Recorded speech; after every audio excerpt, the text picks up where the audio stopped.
Oh, hey guys. Uh, Look, I wanted to do a special Thursday episode for you, but I don't know. I was moving some long boxes around yesterday and, well, I'm still feeling a little Thor. Wow, you still stayed after that joke? You must really like me. Anyways, hello, Internet. Welcome to Tales to Showcase, where the universe is full of gods, but we choose to remain with the almighty Helix fossil. I'm your host, the Watcher of New Earth. Well, everyone, today is Thorsday, named after the ancient Norse god Thor. So, what are we going to do today? Well, instead of actually looking up Norse mythology, possibly piquing your interest and making you curious to learn about an ancient civilization, we're going to be looking at the Thunder God from Marvel Comics. Thor's been a mainstay since the early days, but this issue was the relaunch of his series after Marvel canceled all of their titles only to relaunch them under the Marvel Now branding. This issue was written by Jason Aaron, a writer known for his more edgy titles such as Wherein and Punisher Max, but is also responsible for launching the female Thor back in 2014. The art is done by Asad Ribic, also known for his extensive work with many Marvel characters. So let's take a look at Thor, God of Thunder #1, and see if this god is still worthy of having a day named after him even after a pointless reboot. Our story opens in 893 AD on the coast of Iceland as we overlook a small village. The frost giant had terrorized these people for weeks. It had eaten 3 goats, 4 dogs, and 2 children. One can only lament that there was no all-night drive-thru to satisfy the giant's hunger. Thor goes on to narrate that he had led a team to defeat the monster. Despite many of the villagers perishing, they were victorious and stuck the giant's head on a pike. Lord Thor, is it necessary to display the giant's head? I mean, doesn't that seem a little tacky? Nonsense, you'll be the envy of every village. That was 4 days ago. Since then, I've eaten more goats than the frost giant, drank enough mead to drown a dozen sailors, and made love to half of the women in the village. My point being, these people are chumps. I am Thor Odinson. Fastest man alive. Suddenly, the festivities are interrupted by a loud yell. A cry in the night. Please let it be another giant. I hope it's killed more people. That ought to get me another goat. Unfortunately for Thor, it's not a giant. A child and an old woman have spotted someone in the water. Aquaman? To clarify, they are pieces of a man, or so the villagers think. One woman doesn't believe and asks Thor to look at the disembodied head. He was a god. I know because, I have magic powers to tell me who is and who is not a god. That's it. The villagers are naturally frightened and wonder what could have killed a god. Thor, however, seemingly brushes it off. Come now, Norsemen. Why stand we here with the dead when you've a longhouse filled with cold mead and warm women? Ignore this indisputable proof that someone could destroy your only guardian and leave you completely vulnerable. Let's celebrate. Despite the facade, it seems that Thor does warn the fallen god as he tells a child to get wood for a funeral pyre, and remains with the old woman as she prays.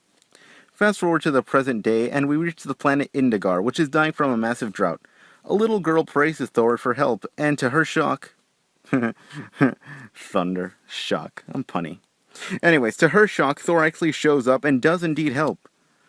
I crack the ground till water gushes forth. I carve rivers where it once was desert. I am Thor. After 5 years on a hellish island. With his job done, Thor decides to head out. However, he's convinced to stay once the locals mention ale. While he drinks, he tells stories to the native children.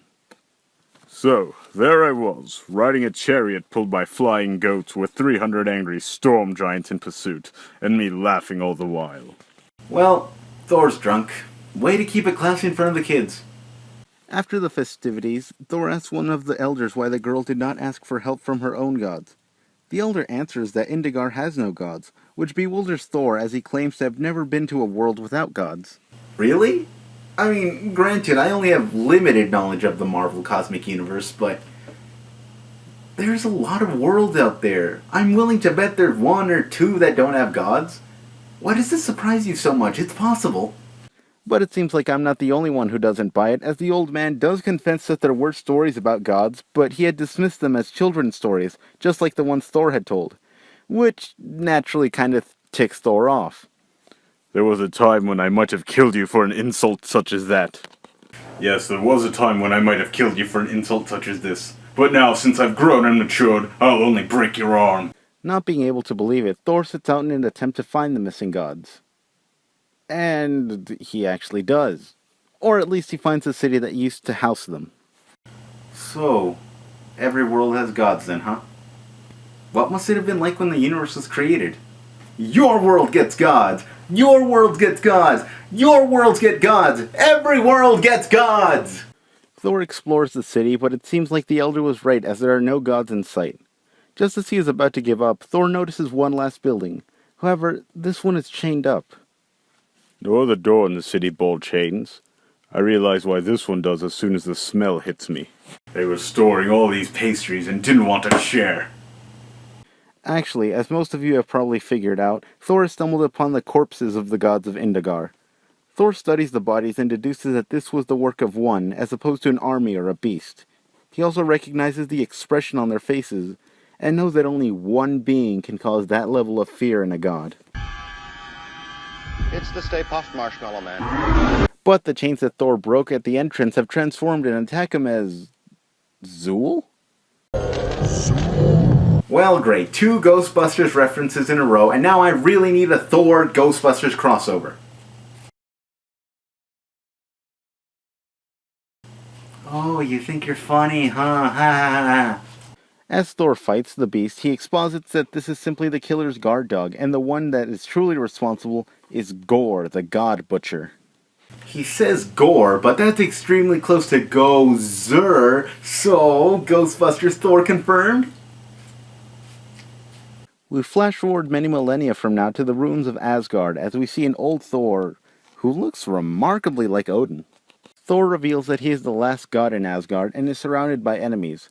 Characteristically, he refuses to go down easy and gets up. I am Thor, Odin's son. For the love of Odin, this is the 3rd time you've told us your name in this book. We know who you are. Your name's on the cover. And the comic ends with Thor facing down his foes, getting a nice callback to a fan favorite line, and saying that if he's going down like a god. And that was Thor, God of Thunder #1. And it was frickin' awesome. This comic truly gives it everything, and the payoff is spectacular. The writing is great and sets up a menacing villain for the rest of the arc, and the art matches the tone perfectly, and the artist is extremely talented at capturing the correct emotion in a character's face. The coloring is also incredible, particularly in the backgrounds. It gives off a watercolor-esque vibe and sits well with the fantasy genre that Thor is known for. Overall, a really well put together book that gives Thor a strong opening after the reboot. This was only part 1 of the 4-part God Butcher arc, and we'll continue that on the next Thorsday. Until we get another though, thank you for joining me. This is the Watcher of New Earth, signing off.